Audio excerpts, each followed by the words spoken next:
As Congress considers passing an internet censorship bill in the name of fighting sex trafficking, groups that work closely with trafficking victims have been warning Congress that the bill could put trafficking victims in even more danger.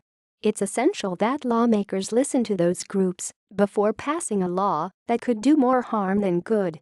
In today's House subcommittee hearing on these proposals, Representative John Conyers, DMI, asked whether the Stop Enabling Sex Traffickers Act, SESTA, S1693, or its House counterpart, the Allow States and Victims to Fight Online Sex Trafficking Act, ASVFOSTA, H.R. 1865, would do anything to address the problem of sex trafficking.It is a good question.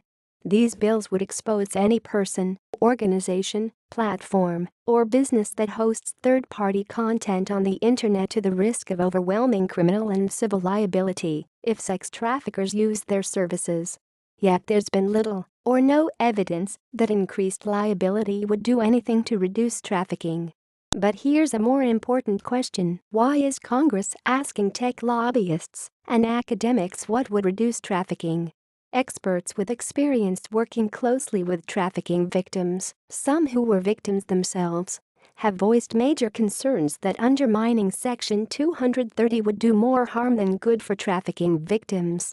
Congress should talk to them. Freedom Network USA, a national network of frontline organizations working to reduce trafficking, expresses grave concerns. PDF that eroding Section 230 would compromise the very tools that are most useful for finding and stopping traffickers. Responsible website administrators can, and do, provide important data and information to support criminal investigations.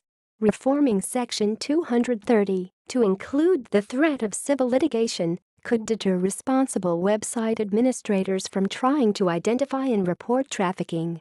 It is important to note that responsible website administration can make trafficking more visible, which can lead to increased identification. There are many cases of victims being identified online, and little doubt that without this platform, they would have not been identified. Internet sites provide a digital footprint that law enforcement can use to investigate trafficking into the sex trade and to locate trafficking victims. When websites are shut down, the sex trade is pushed underground and sex trafficking victims are forced into even more dangerous circumstances.